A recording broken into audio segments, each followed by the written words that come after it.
Assalamu alaikum wa rahmatullahi wa barakatuh, and welcome to Ummah Radio. You are listening to the Islamic question and answer show with myself, Abu Mus'ab.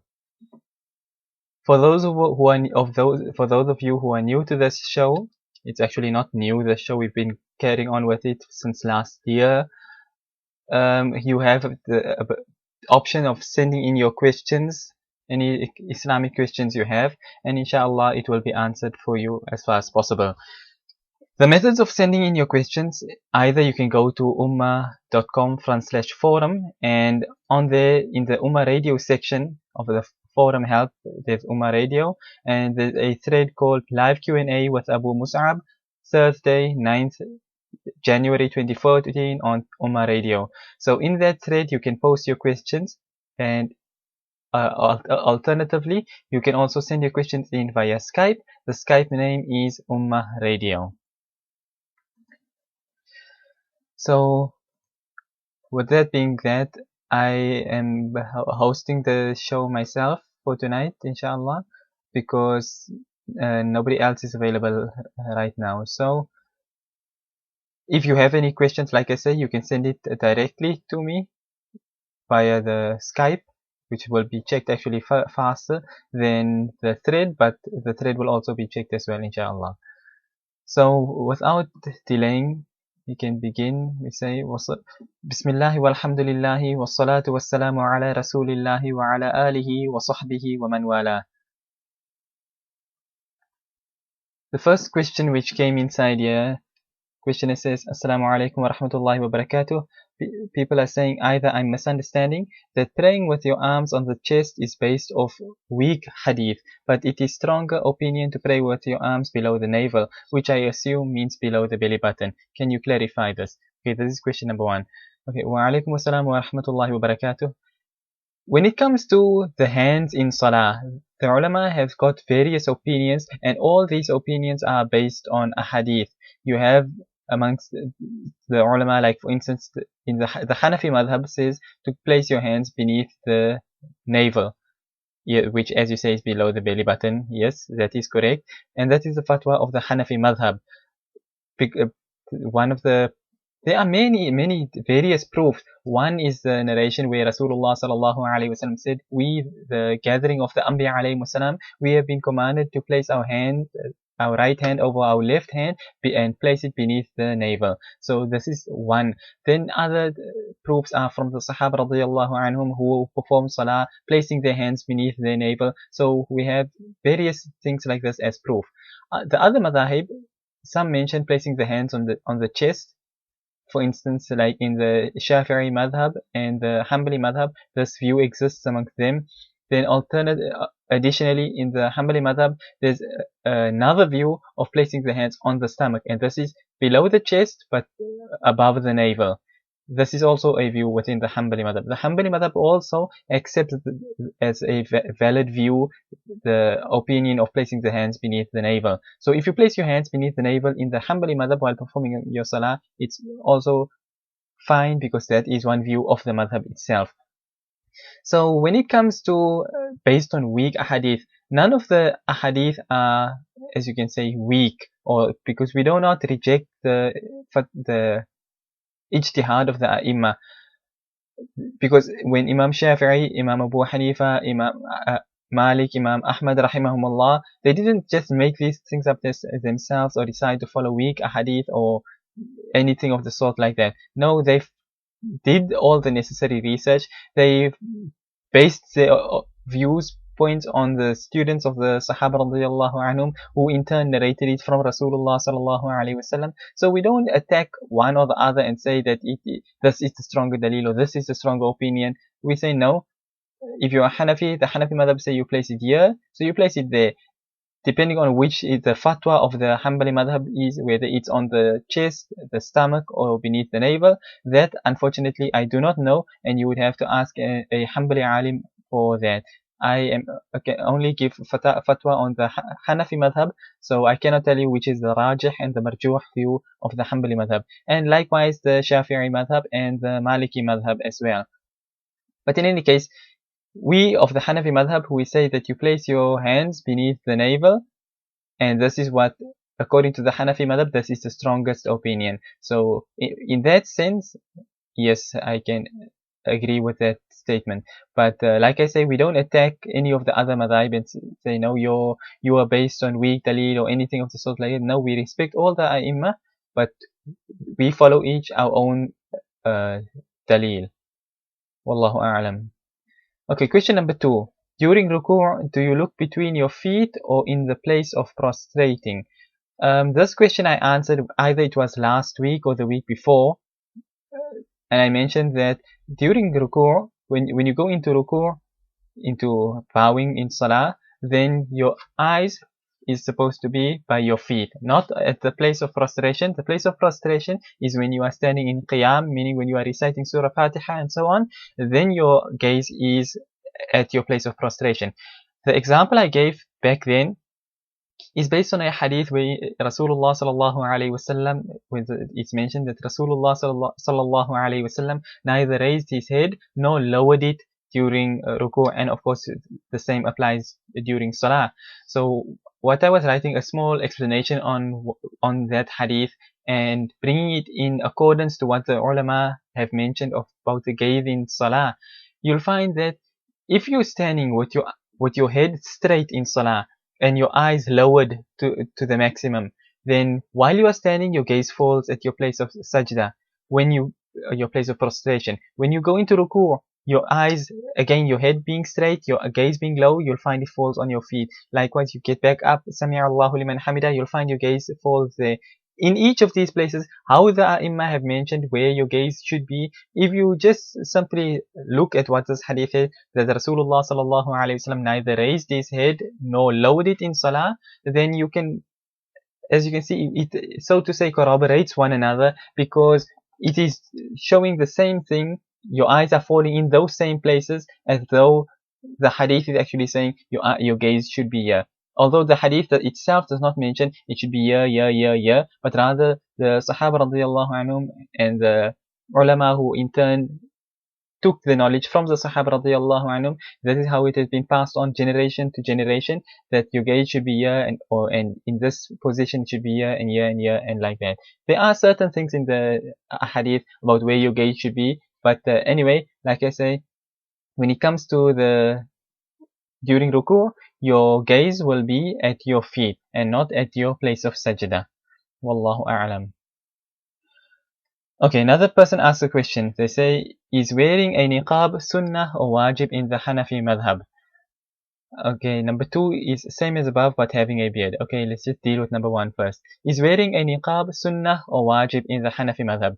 I answered this also in one of the previous sessions, and I said for anyone who wants to read a very nice detailed with dalil article on the niqab, the veil in the Hanafi madhab, then you can visit my blog, which is darulilm.wordpress.com, and you search there the obligation of the niqab in the Hanafi madhab, and the article will come up immediately. It's not all that long, but it's very well written by Mufti Hussein Kadaudia. A very nice article for anyone who's got time to take out to read it. So in any case, to make a long story short, the veil in and of its own self is sunnah generally, but the ulama are all unanimous that when there is any fitna, any times of fitna or any fear of fitna, then wearing the veil becomes wajib. So obviously when in a 1,000 years ago, when, as you can say, fitna was almost non-existent in comparison with today's times, they felt it was the times of fitna, and they felt that you have to wear the veil. Here today, life itself tells us everything that we need to know. We don't need to come and ask, is this the times of fitna? We can see it left, right, and center, where zina and things are rampant in every society around the world. So definitely it is a time of fitna. So therefore, because of this, it becomes wajib according to the Hanafi madhab for a woman to wear the niqab. Wallahu a'lam. Okay, number 2, same as above. So it would mean, is having a beard sunnah or wajib? According to the Hanafi madhab, it is, as you can say, it is wajib for a man to have a beard, and it is not permissible whatsoever for him to cut it or to trim it beneath any shorter than 1/5 length. And I mentioned this on one of the threads on Ummah forum, that in today's time you have a lot of what they call designer beards and fashionable beards, where people cut their beards and shape it and trim it in order to make it what they call presentable. But Islam does not consider things like this as being presentable. If you comb your beard and there are strands of your beard that is, as you can say, longer than others or pointing in different directions from others, this is all 100% perfectly fine, and you are considered presentable in this manner. You are not told to have a box beard or one of these other fancy designer beards. This is not what the Sharia asks of a person. And if you looking like that with a strand here and there naturally growing in a direction, that is not considered as being, as you can say, disheveled. So having a beard is a necessity. Actually, it's one of the views from all four madhahib. There are some ulama here and there who had a difference of opinion, but the majority, the jumhur ulama, Imam Shafi'i rahimahullah himself, and Imam Abu Hanifa, Imam Ahmad, and Imam Malik rahimahumullah, they were all unanimous on the, as you can say, the obligation of the beard itself. And of course, the same with the hurma, the impermissibility of shaving the beard. So the beard would not be sunnah in the Hanafi madhab. Sunnah from one angle, sunnah as being the action of what Rasulullah sallallahu alaihi wasallam had done, but its ruling would be that of wujub, meaning it's obligatory for a man to grow a beard. Wallahu a'lam. Okay, another question here. If you feel that your heart is hard, how long and how many times should one recite the Quran in order to start to feel the effect of getting a soft heart? If your heart is hard, there is no amount of times or amount of time that a person should read in order for your heart to get soft. There are actually, if you search on Ummah forum itself, there is a thread called on something to do, I think, how to get soften hard hearts or dead hearts, something like this is the name of the thread. And on Islam Q&A of Sheikh Salih Al-Munajjid, he also wrote a nice fatwa on the things to soften a dead or hard heart. And there are various things apart from reciting the Quran. Obviously, dhikrullah, the remembrance of Allah, and what is also mentioned is like wiping the head of an orphan, and such various other things. Like that's why I say check for the thread. There's many other things mentioned in there as well. But when it comes to the recitation of the Quran, then you should recite it as much as possible and as long as possible. Obviously, reading the Quran, pronouncing it properly, and also understanding what is being said in the ayah. So whether you have to follow it up with a translation or whatever the case may be, but read and understand the Quran, and of course make a lot of dhikr, the remembrance of Allah, and salawat upon Rasulullah sallallahu alaihi wasallam. The more, as you can say, the more good deeds you do, the closer to Allah you become with your recitation of the Quran, your avoidance of sin, and your dhikr and salawat and salam. That will inshallah soften your heart and make it easier for you to feel the softness again in your heart. Wallahu a'lam. Okay, another question came in here. Okay, somebody say, could you say the website again, please? The name of the website, if you're talking about the forum, then the forum is http://www.ummah.com/forum, and the thread is there for you to post your questions if that is what you're asking. If you're asking for the website of, meaning my blog, that the article is on about the niqab, then it is Darul Ilm, DARULILM www.wordpress.com, and the name of the article is The Obligation of the Niqab in the Hanafi Madhab. Okay. Moving on, another question comes in here. Assalamu alaikum wa rahmatullahi wa barakatuh. After Asr prayer, in the time before Maghrib Salat, can we do any of the following? Sajda tilawat, any type of nafil salat like Salatul Tawbah or Salatul Hajat, making dua in sajda, qada salat.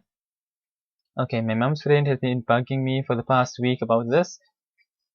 Okay, this is one question, so let me answer this one before moving on to the next. Okay, wa alaikum assalam wa rahmatullahi wa barakatuh.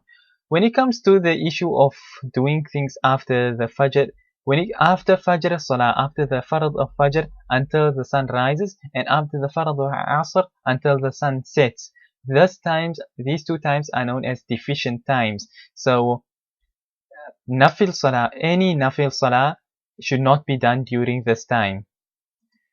So whether it's Salatul Tawbah or Salatul Hajah or whatever the case may be, it should not be done during these two times. And Sajda Tilawa, if you are reading the Quran at that time and the Sajda comes, if you make it during that time, it is permissible, but it is better also if you save it until as you can say, after sunrise or after sunset, then you can make the Sajda then. Because a Sajda Tilawa is wujub ala tarahi, not ala al-fawr, meaning it is obligatory to perform it not immediately. Unlike some things, like when the time of Salah enters, then it's wajib ala al-fawr, it becomes obligatory immediately. You have to stop, basically, whatever you're doing, take the time out and perform your Salah. Because it's not permissible to delay Salah just all willy-nilly without any excuse. But when it comes to a sajda tilawa, then it is not obligatory to make it immediately at that point. But obviously, if it's in a proper time and everything, and then it's better to make it at that point immediately. But if it's like this after the Asr Salah, before the time Maghrib Salah, then rather it's better you wait a few minutes and you make the sajda when after the sun has set. Wallahu a'lam. With regards to making dua in sajda, yes, that will be permissible because you are not performing salah, you are simply making sajda and making dua. So in that case, it's not considered as salah, so you can do it. But again, similar to the sajda tilawa, rather you keep it for afterwards. But obviously you can make your own dua without going into sajda. Because you see, the thing of making salah and making sajda during these two times is because Rasulullah sallallahu alaihi wasallam said that the sun rises and sets between the horns of shaitan, and it is at this time that the mushrikeen, they used to, obviously you still find it today, those who worship the sun, so they would prostrate to the sun. So because when you are making salah, or you are like a sajda tilawa or dua in sajda and things like this, there's a bit of resemblance between your action and that of these kuffar. It is for this reason that we are told not to perform salah and things during these times until the sun obviously rises and until the sun sets in the case of Asr. So these things should not be done. But when it comes to qada salah, that one is permissible to perform during this time after the Asr Salah until sunset, and after the Farad of Fajr until basically sunrise. So that is so. There's a thread also on Ummah forum called the Hanafi Fiqh thread, and in there somebody did ask that question in last year sometime, and the reference from Al-Hidayah, Sharh Bidayat al-Mubtadi, the Hanafi Fiqh kitab that we were doing on the Ummah radio class on Tuesday evening, the reference is from that kitab there itself, when this topic of performing Qadha Salah after Asr and Fajr was discussed. So in any case, after Asr until the sun sets, and after Fajr, Farad Fajr until the sun rises, during those two times, you cannot perform any Nafil Salah, and you should not perform your Sajda Tilawa and things like that. Better you delay it, but it is permissible to perform Qadha Salah during these times. Wallahu a'lam. Okay, also I'd like to know the following. Just say you have a Muslim who wasn't practicing before and deliberately missed Salat out of arrogance and ignorance of its importance.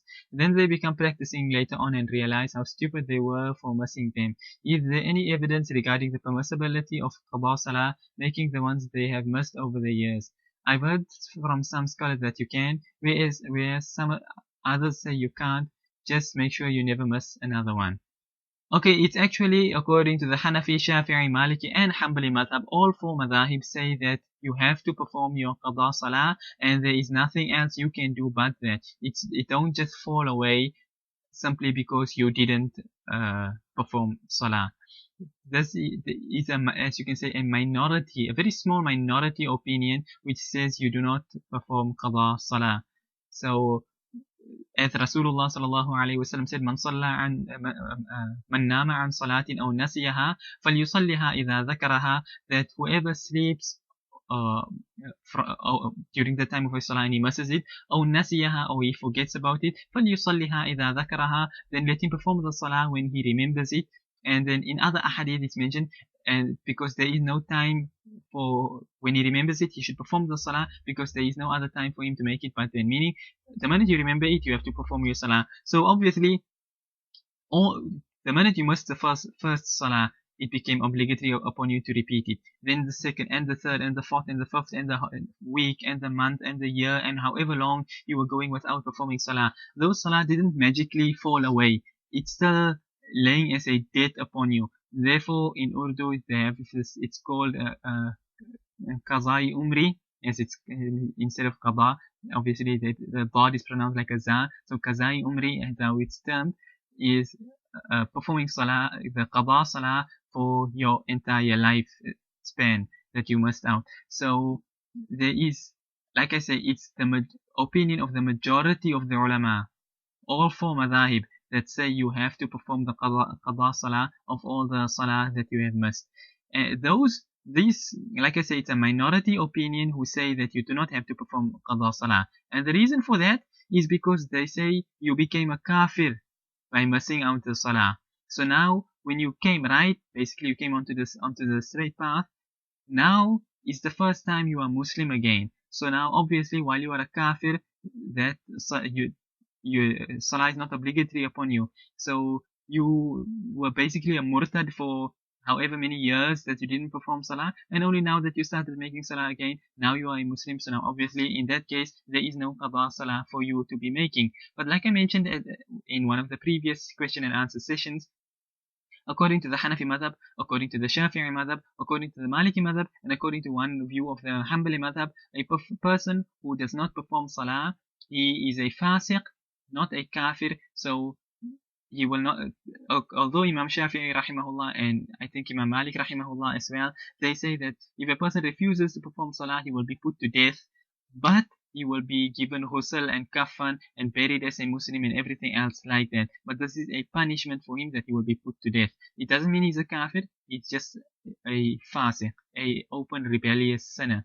Obviously, when I say he's just a fasiq, not to make light of the matter, because it's an extremely serious sin, leaving out of salah, but it does not make a person a kafir. According to one view only of the Hanbali madhab, like I say, as you can see, almost it's, as you say, 3.5 views say it's don't make you a kafir, and 1/2 view say you become a kafir. So it's a minority opinion which says by leaving out salah you become a kafir. So that's why I said it's a minority opinion of ulama who say that you do not have to make the qada salah that you have missed over the years. The majority of the ulama, they say you have to perform qada salah of all the salah that salawat that you had missed during your lifetime.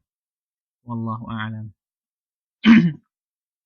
Okay, next question. Somebody says, Assalamu alaikum wa rahmatullahi wa barakatuh. Wa alaikum assalam wa rahmatullahi wa barakatuh.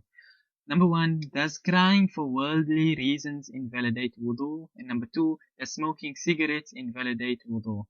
Okay, for both of these things, wudu is not affected whatsoever. Whether you cry for worldly reasons, whether you cry because your wife left you, whether you cry because you're sad, whether you cry because you're happy, whatever reason, whether you cry remembering Jannah or Jahannam, whatever reason it is, crying never affects your wudu at all, at any time whatsoever. And smoking cigarettes, while it is a dirty thing and not permissible, it does not invalidate or affect your wudu. When you are one of the, as you can say, the evils of smoking is that it causes a person to stink. And when you come with smells like that, Rasulullah sallallahu alaihi wasallam had mentioned that the person who eats strong smelling stuff that people are offended by the smell, then such a person should not come and basically to the masjid to harm other Muslims. Now, speaking from a personal viewpoint, I myself, I cannot take the stench of cigarettes, and if I'm around a person who's smoking, then I get sick. So now if a person after smoking comes to the masjid and things, you cause taklif, you cause difficulty to the musallis. So that is why a person who smokes is even, like, as you can say, he's not fit to come to the masjid. That amongst the various other problems with smoking. So smoking itself is something, as some ulama say it's makruh tahrimi, while others say it is haram. So in all cases, it's definitely not something good at all. But like I say, no, it will not invalidate a person's wudu. Wallahu a'lam. Okay, someone said that anyone have a link or remember the link of the website he gave to his blog. Okay, for those who are looking for the link to my blog, if you look in the same thread that you are in on Ummah forum, you see the thread, this live Q&A with Abu Mus'ab, Thursday, 9th January 2014 on Ummah Radio. The thread starter is Darul Ilm. If you look at the first link in his signature is a green text which says Darul Ilm. That if you click on that, that is a direct link. It will take you to the to the blog itself. And then when you are on the blog, you'll see that a search bar in the upper right corner, if I'm not mistaken. You can just type in there the obligation of the niqab in the Hanafi madhab, or even if you just go to Google and you type in the obligation of the niqab in the Hanafi madhab, Darul Ilm, and that Google will then be able to direct you also to my blog, whichever way. But in any case, that's the link to the blog there. Okay, another question. There are Muslims who are not fully practicing, do not pray all 5 prayers and openly sin, and they see a hadith such as the one attached that says, whoever recites this Sayyidul Istighfar during the day or night with firm belief, then happens to pass away before the next evening or morning, he will be counted among the dwellers of paradise. Bukhari. Or they see one like this, whoever recites this, Allahumma salli ala Muhammadin Nabiyyil Ummi wa ala alihi wa sallim taslima, 80 times on Jum'ah after the Asr prayer before moving from his place, 80 years of his sins will be forgiven and 80 years of worship will be allocated to him. Jami'ul Saghir al-Qawl al-Badi'.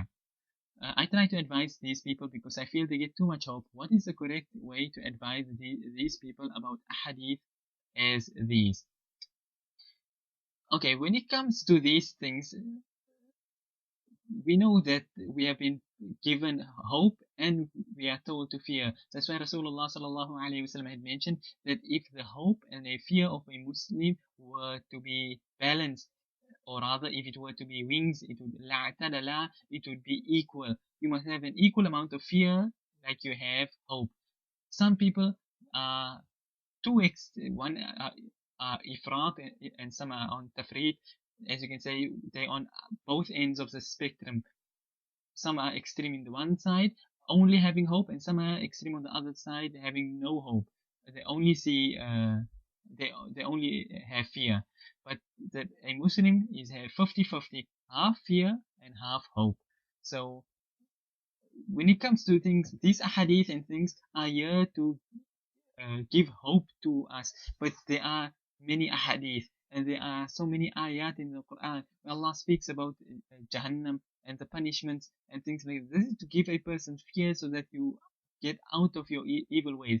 We know the famous hadith, Al-Kayyisu man dana nafsahu wa amila lima ba'da al-maut, that the intelligent person is he who man dana nafsahu, basically who sorts himself out, wa amila lima ba'da al-maut, and he does deeds that will benefit him in the after death, meaning in the year after. وَالْعَاجِزُ مَنْ أَتْبَعَ نَفْسَهُ هَوَاهَا وَتَمَنَّى عَلَى اللَّهِ. And the ajiz, the helpless person, is the one who follows his nafs, his desires, وَتَمَنَّى عَلَى اللَّهِ, and he hopes in Allah. Now the ulama give two different translations for this part. Some say, وَتَمَنَّى عَلَى اللَّهِ, he hopes that Allah still helps him to fulfill these desires of his. So he follows his desires and he still expects Allah to help him fulfill his desires. And other ulama say, وَتَمَنَّى عَلَى اللَّهِ, and he has hope in Allah. Meaning, he's just a blatant open sinner, and then he just thinks, okay, I'm going to sin to no end, and Allah is the most forgiving, most merciful, so I don't have to worry about anything, Allah will forgive me. This is again the other extreme of too much hope. Yes, obviously, as Allah says, قُلْ يَا عِبَادِيَ الَّذِينَ أَسْرَفُوا عَلَىٰ أَنفُسِهِمْ لَا تَقْنَطُوا مِنْ رَحْمَةِ اللَّهِ لا تقنطوا من رحمة الله, that do not, oh my servants who have transgressed upon yourselves, do not lose hope in the mercy of Allah. The mercy of Allah is rahmatullahi wasi'ah. The mercy of Allah is very vast and spacious. So definitely there's always hope and always forgiveness and mercy from Allah's side. But what are you bringing to the party? You can't simply wallow in sin and evil and then just expect that you must be given, as you can say, Jannah and everything else that goes along with it. This is contrary to what is befitting of a Muslim. So these ahadith, when it comes to Sayyidul Istighfar, yes, and as you even if you look at the narration itself, it says with firm belief, with firm belief. A person who does not even perform his 5 daily salah, and he's a fasiq, sinning publicly and things like this, how much firm belief can you be having when you're reciting this dua? If you had firm belief, then first of all you would be performing your salah. So in any case, that's just from the one point. But these ahadith are for people who are, as you can say, of the middle path. They do what good deeds they can, and they stay away from whatever sins they can. But being human, uh, all of people, we're prone to sin. Whether you intend it, sometimes you don't intend it. It just so happen you fall into sin. So these ahadith are hope for such people, that you do some minor sins that, as you can say, slip past, that you aren't able to avoid. Then inshallah, on the basis by reciting du'as and things like this, Allah may enter you into Jannah without any, as you can say, with reckoning or anything. But in any case, even this hadith here itself, it does not say that you just die and you're going straight to Jannah. It says you will be counted among the dwellers of paradise. So yes, eventually you will end up in Jannah. It does not mean that you're not going to go to Jahannam first to pay for your sins. And time in the year after is not the time like in this world. If you are sentenced, and obviously punishment in the year after is not like the punishment of this world. If you are sentenced to one day in Jahannam in the year after, you'll give everything or forget about one day. If you are sentenced to not even to Jahannam, but to stand 50 miles away from Jahannam and just feel the heat of Jahannam coming onto you from 50 miles away for 1 minute, then you would not commit a single sin in this world, and you would give up everything you have just to be saved from that little bit. So what's still about not doing the obligatory actions and indulging in all other sins as well? So no, these ahadith, it does not give you a direct ticket straight to Jannah. Okay, I'll read this hadith, this dua every day, and if I die, I got a one-way ticket to Jannah. No, you may end up in Jahannam, and you may suffer your long years of punishment in Jahannam, and eventually, through the mercy of Allah, Allah will take you out and enter you into Jannah. And likewise with the second hadith, yes, the 80 years of your sins may be forgiven, and 80 years of worship may be allocated to you if Allah so wishes and wills. It doesn't mean that now, okay, Like many ahadith, it says that your sins will be forgiven even if it's as much as the foam of the ocean. That's one of the many of the very famous words used in the hadith. This refers to minor sins. So by you committing major sins, this 80 years would be 80 years of minor sins and not 80 years of major sins. So even in this case, these things are not open blanket rulings, uh, blank checks, one-way tickets into Jannah. No, these are for people, like I say, they do good and they fall into bad, and for them, they try their best, and for them, by doing this, reading these du'as and so on and so forth, Allah may enter them into Jannah and make things more quicker and easier for them. Wallahu a'lam. Okay, next question. Are the disbelieving children that die before puberty tested on the day of judgment? Are the believing children tested as well on the day of judgment if they die before they reach puberty? Okay, when it comes to the children of the Muslims, then there is no testing for them. If they die before puberty, they go straight to Jannah. When it comes to the children of the kuffar that die also before puberty, the ulama have got various opinions with regards to them, because there are many ahadith where Rasulullah sallallahu alaihi wasallam said, "Hum min abaihim," they are from their parents. Or hum abaihim, they will be with their parents. So the parents being mushrikeen and they are in Jahannam. So the children, they are the children of mushrikeen. Obviously, if they had grown up, they would be mushrikeen as well. So they will also be in Jahannam. This is one opinion of the ulama. That the children of the disbelievers, if they die before puberty, they will go to Jahannam as well. Because obviously there is no, as you can say, oppression or anything in this. Because Allah created everybody and Allah knows what is going to happen before it happened. So if Allah puts a child, a kafir child into Jahannam, then Allah already knows that this person, if he were to grow up, he would be a kafir and disbelieve in Allah. So already it was in the knowledge of Allah that this is what this person would have done. Unlike us, we don't know the future of what is going to happen. So for us, such a thing would not be correct. But Allah created us and Allah knows everything. So there is no harm in Allah putting such people in Jahannam. It's all, as we did in the Aqidah, that Allah does fa'alul lima yurid. Allah does whatsoever that He wishes, and لا يسأل عما يفعل وهم يسألون, that Allah will not be questioned about what He does, but rather it is the people, they are the ones who will be questioned about what they have done. So that's it. But anyway, that is the one view of the ulama. Another view of the ulama says that these children, they will go to Jannah and they will be in Jannah as well. Again, this comes now that uh, كل مولود يولد على الفطرة, that every child that is born on the fitra, the correct, the straight path. فأبواه يهودانه وينصرانه ويمجسانه, and his parents are the ones that make him a Jew, a Christian, or a fire worshipper. So therefore, because of this, he would go to a kafir child who dies during infancy, before puberty, he would go to Jannah.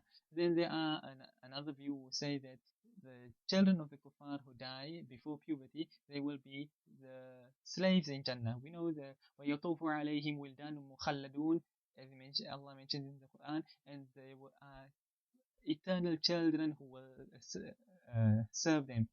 So some of the ulama, they say this refers to the children of the kuffar when they die. This is what they will become, these ones. So it's basically these different views amongst the ulama. Uh, I think it is either Imam Ibn Taymiyyah rahimahullah or Imam Ibn Hajar al-Asqalani rahimahullah. One of the two of them, they wrote an article on this point. In fact, if you want to read article, something which comes to mind is Sheikh Sulaiman al-Ashqar. He has a book by the name of Al-Jannah wa Nar, and in the chapter of I think it's the chapter of Jannah, he discusses on where the children of the mushrikeen, and he mentions the various statements of the ulama along with their proofs and things like that, why they hold the various different opinions. So again, the name of the book is Al Jannah wa Nar by Dr. Sulaiman Al Ashqar. if you search it on Google, you should be able to come across a PDF link of the book very easily enough. And inshallah, you can have a read in there for more details on the various opinions of the ulama. Wallahu a'lam. Okay, somebody sent in a question over here. He says that some people say that you cannot sleep with your wife on a Wednesday evening and on a Saturday evening. Is this correct? No, in short, this is not correct. It has no place in Islam. The Sharia is Allah and His Rasul sallallahu alaihi wasallam have placed down the rules and of everything and mentioned what is permissible and impermissible, and there is no mention anywhere of anything of this sort that it is not permissible to go to your wife on a Wednesday and a Saturday. So no, this is a, whether it's culture or custom or superstition or of whatever people, but it is definitely not a part of Islam. It's 100% permissible for a man and a woman, obviously, to be with their spouse on Wednesday nights, Saturday nights, Friday nights, Sunday nights, and every other night of the week for that matter. Wallahu a'lam. Okay, another question. I was told by a Muslim that Maghrib prayer is invalid when the sky becomes completely dark, even though Isha prayer isn't in yet. Is that true? Some of the ulama hold this view, yes. The ulama differ on when the time of Maghrib ends and when the time of Isha enters. The Hanafi madhab says that this is to do with what is termed in Arabic as the shafaq,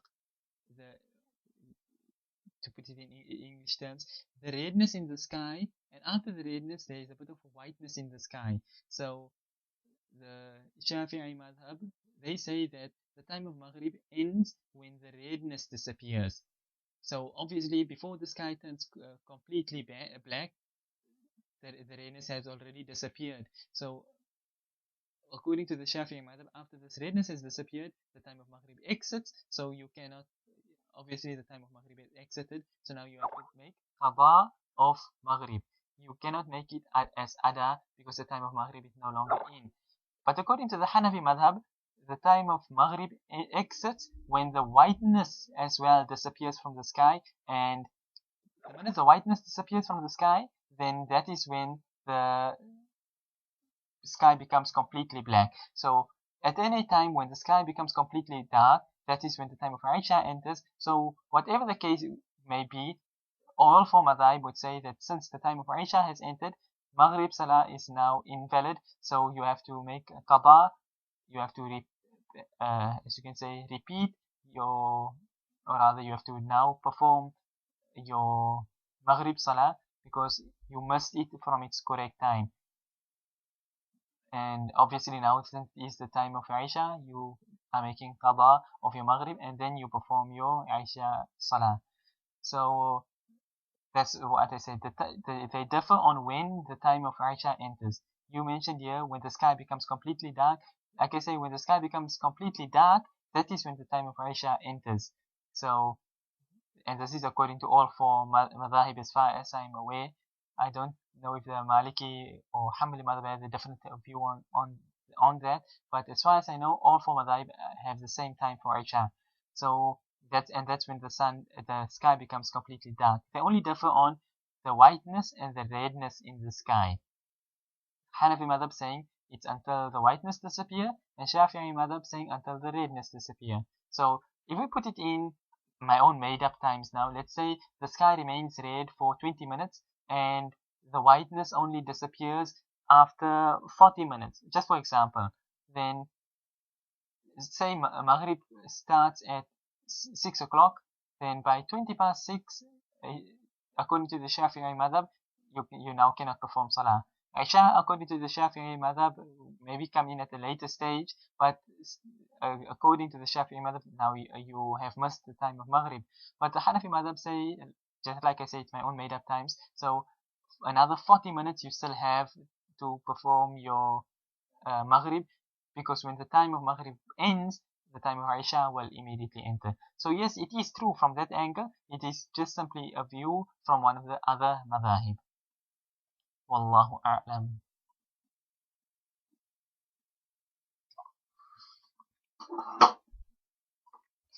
Okay, another question is coming here. Assalamu alaikum. I'm a new Muslim and 1 year already. I'm separated with my ex-husband, non-Muslim, 3 years, but not yet annulled. I have a new life now with an Egyptian Muslim and father of my second child. He wants to marry me, but I'm already married. My question is, can he marry me even if I'm still married with my ex-husband? How can I make the conversion paper if I'm still married? Can I use my name when I'm single to do the conversion? Kindly help me. I don't know what to do because I want to be married with the father of my second child. Thanks. Okay, this is quite a mixed up question over here. Wa alaikum assalam. I spoke on this, or rather, I didn't speak on it. I wrote a post regarding this. Somebody had asked the same question on Ummah forum. Was it in last month? A woman converting to Islam and her husband remains a Christian. So what I mentioned there, when a woman converts to Islam, and from that moment, her husband is given the time of the woman immediately goes into Iddah. If she converts to Islam alone and the man does not, obviously you invite him to Islam. If he refuses, or whatever the case, if he accepts Islam, they remain husband and wife. But if he doesn't want to accept Islam, then the countdown begins. The woman immediately enters into Iddah, and obviously now you can the marriage is, so to say, severed. So when the Iddah ends and the husband has not accepted Islam, then the marriage is over. The man is no longer her husband. So, obviously he's now a complete ghair mahram. He's a stranger. You have no connection with him whatsoever. So all that sort of things that goes with marriage is all out the window.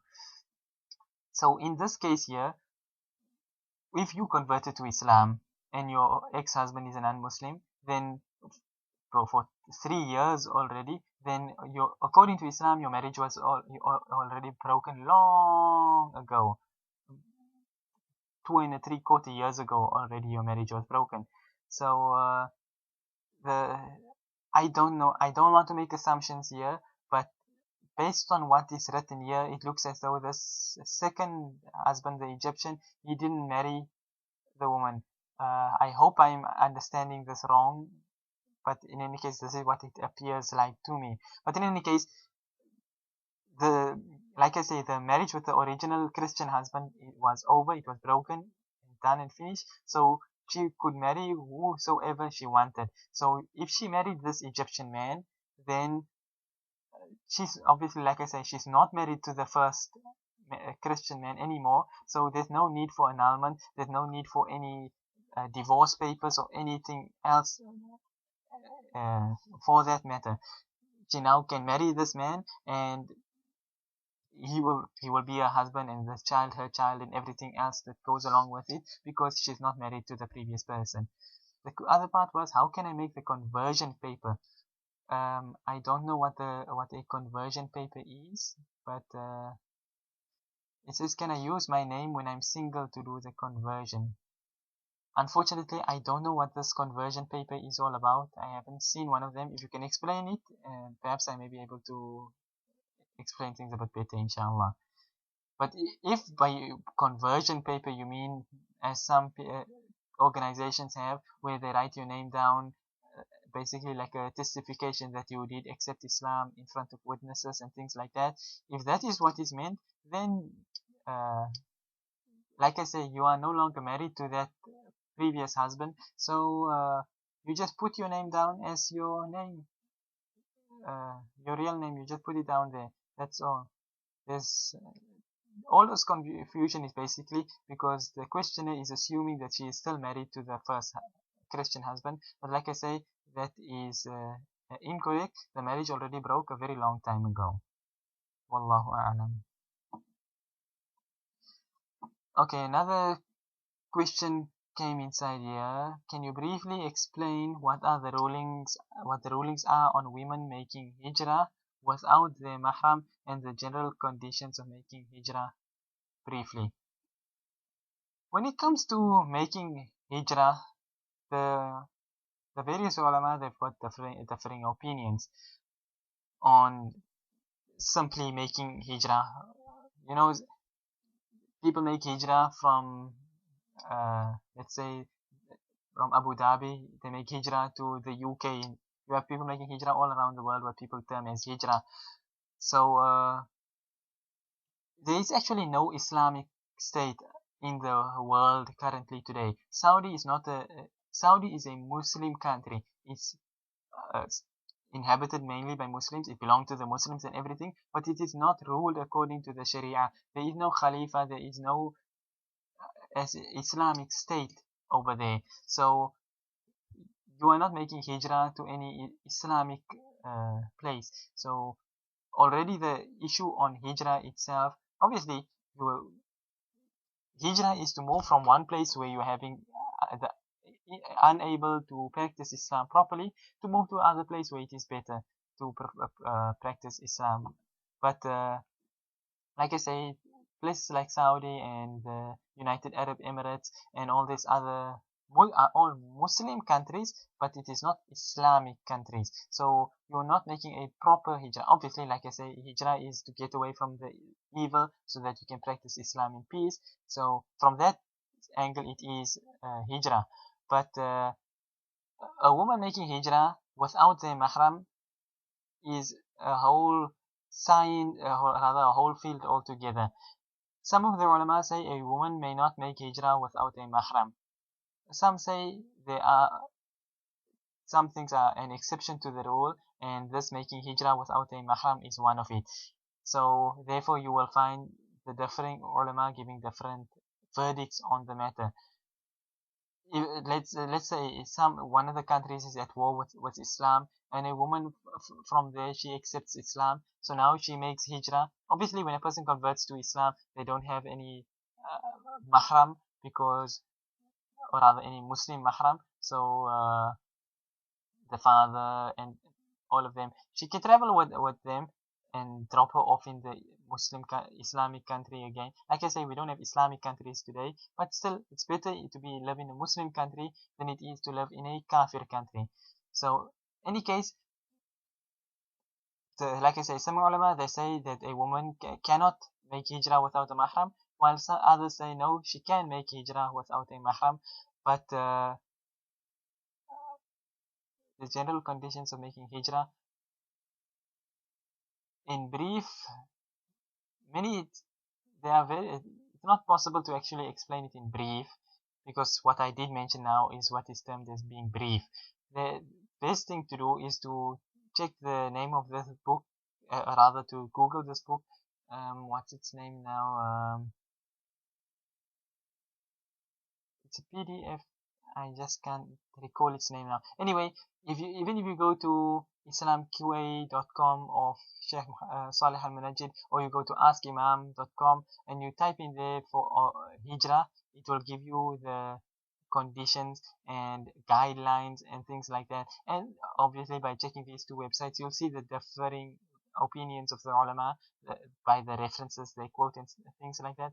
So inshallah, that may be able to help you with what you call these things now, uh, the guidelines and stuff of hijrah for women that you are asking about. Wallahu a'lam.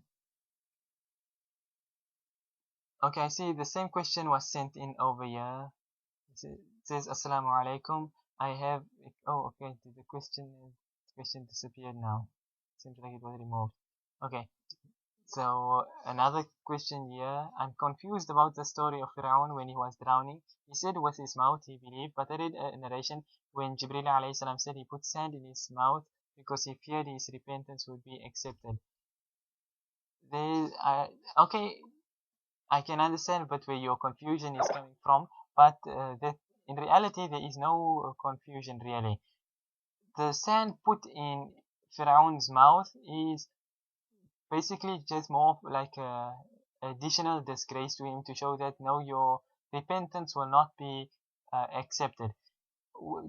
Allah mentions in the Quran that the door basically of Tawbah is open, but it's not until you delay it until you reach now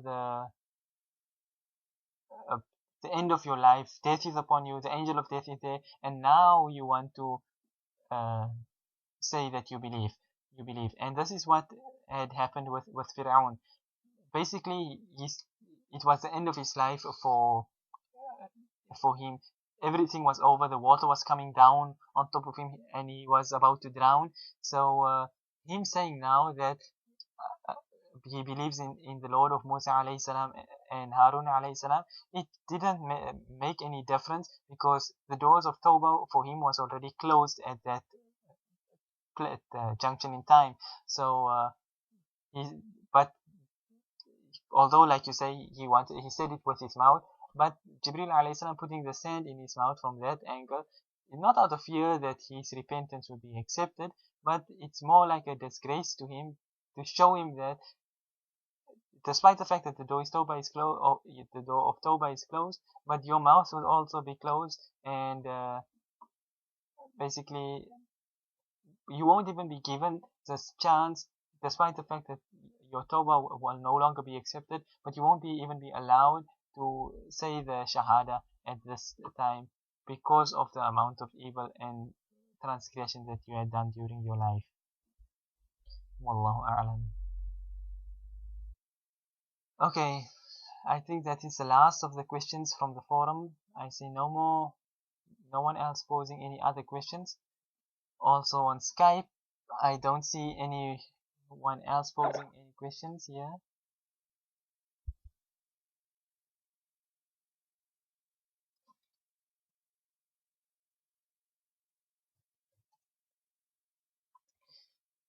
So once again, if you have any questions, you can send it in via Skype. Skype name being Ummah Radio, or you can post it on the thread on Ummah Forum.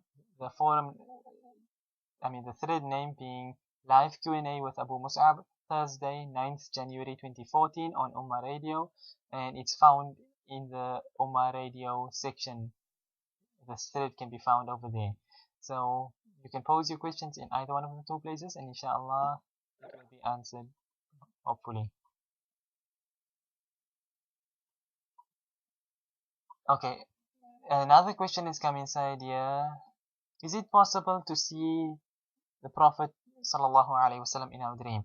Yes, 100% definitely. Rasulullah sallallahu alaihi wasallam has said, "Man ra'ani fil manami faqad ra'ani, fa inna shaytana la yatamathalu bi."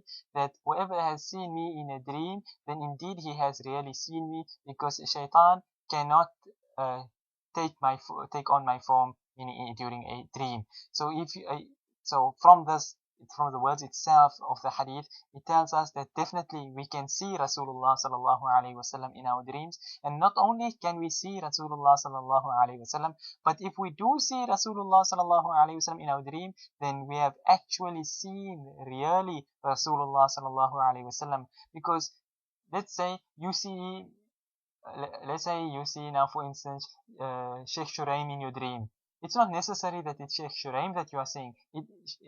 Shaitan could have come and take the shape of Sheikh Shuraim and come into your dream like that. But Shaitan cannot take on the form of Rasulullah sallallahu alaihi wasallam. So when you see Rasulullah sallallahu alaihi wasallam in your dream, then you have actually seen Rasulullah sallallahu alaihi wasallam yourself. So yes, 100% definitely, it's proven without any fraction of a doubt that it is possible to see Rasulullah sallallahu alaihi wasallam in a dream. Wallahu a'lam.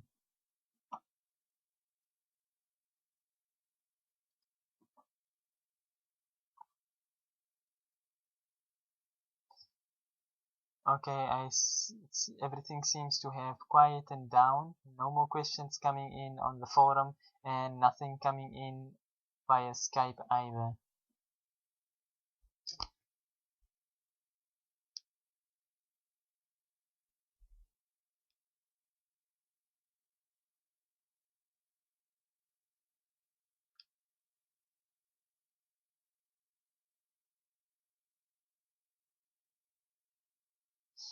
Okay, I checked everywhere. Seems there are no other questions. So, inshallah, on that point, we will then end here for tonight. We will be back again on Monday night, inshallah, for the hadith class. Just to mention, this previous Monday was supposed to be our very first introduction to the hadith class, which is Ash-Shama'ilul Muhammadiyah, better known as Ash-Shama'ilul Tirmidhi. And the entire class was conducted, but nobody actually mentioned, apart from one or two people, that the sound didn't come out. So after doing the entire class, I only learned that the sound wasn't coming out and nobody heard anything. So therefore, I said that this coming Monday, inshallah, we will do a repeat again of the same class. So we'll, instead of doing Aqidah this week, we'll be doing the Hadith, the starting of Ash-Shama'ilul Muhammadiyah again, inshallah. One additional point to mention is that the At-Tadhkirah show, the reminder with In Exile, which was supposed to take place tomorrow evening at 9 p.m. GMT. Unfortunately, it has been cancelled for tomorrow because of unforeseen circumstances. So In Exile cannot make it for the show tomorrow. The program will be rescheduled, inshallah, for some other time, and when the time has been confirmed, or whether it's for next week or whenever, then inshallah it will be mentioned in that thread itself, again, which will be found in the Ummah radio section of Ummah forum. Okay, so other than that, I don't think there's anything else that is left here. No new questions have still come in. So on that point, we will end and we say, وصلى الله وسلم وبارك على نبينا محمد سبحان الله وبحمده سبحانك اللهم وبحمدك نشهد أن لا إله إلا أنت نستغفرك ونتوب إليك والسلام عليكم ورحمة الله وبركاته.